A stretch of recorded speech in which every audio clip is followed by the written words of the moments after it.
Hi, this is Wei, and this is a review of the latest Wacom Cintiq. This is the 22HD. It's priced at $2,000. It's less expensive than the larger model, which is the 24HD, which is about $2,400.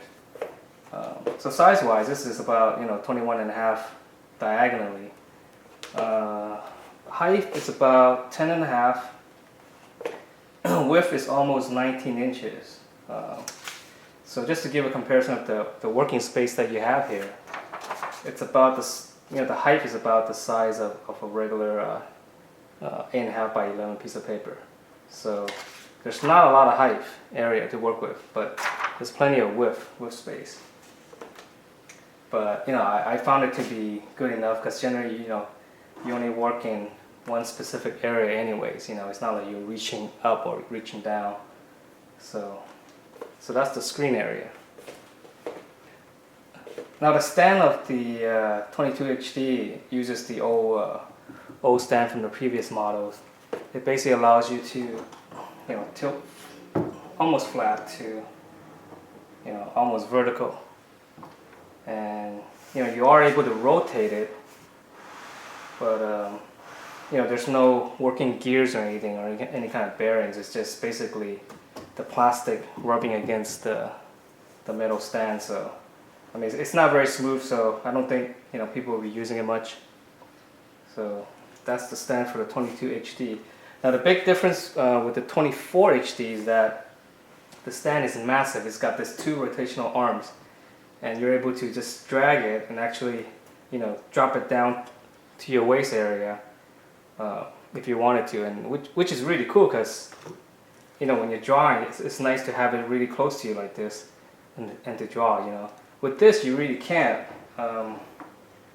so this is something you got to watch out for. Just if you want to get it close to you, even if you lay it flat, this is as close as you can get, and you really have to lean forward a little bit, and I mean, to me it's not very comfortable.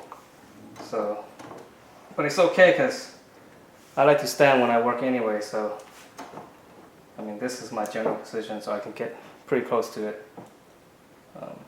So on the 22HD, they have 16 of these programmable buttons that you can use. They call it express keys. And then on the back of each side is a little touch strip where you can use it as a zoom in and zoom out feature. So obviously with the Cintiq, the main concern that people have is how does it feel when you're actually drawing on it? How's the sensitivity? I mean, is there a lot of lag? And from what I found out is that it's actually very, I mean, in terms of sensitivity, it feels just like the Wacom tablets. In terms of lag, so you can see that there really isn't much.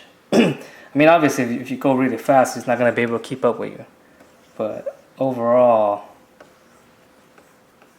it follows wherever you go. So you can do,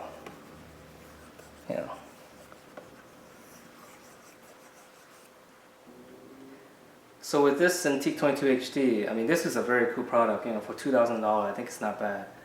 And I'm glad they came out with this model because the 24HD is about $2,600, which is a lot more expensive. I mean, there's just certain price points, it goes over $2,000. It just feels a lot more expensive. So I'm really glad that I bought this. Now the question, if you're watching this review, you're probably wondering, you're asking the same question as I did before. Do I need the Cintiq, right? And I think it really boils down to, what type of artist you are, or what you're looking to do digitally. So I think if you have traditional art skills and you want to transfer that, into Photoshop, digital world, then the Cintiq is what you need.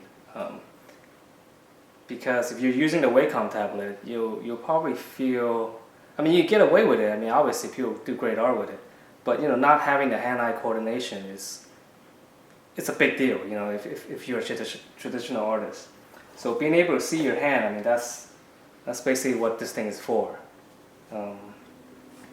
So if you fit in that category, I think this is the tool for you. So these are some of the paintings I've been doing with the Cintiq, and they're really just rough sketches, and it's just a hell of a lot of fun. I mean, it's totally different from working with a Wacom tablet, you know, where you're constantly feeling like you're just manipulating and you're using the undo buttons. But with the Cintiq, it feels very natural. It feels like you're drawing again, you know. So it's really cool. So, you know, for more of this stuff, just check out my blog at artofway.com. You know, I hope you enjoy this review. You know, hopefully I'm able to provide you with, you know, some information as to whether or not you need one of this, you know, from an artist's point of view.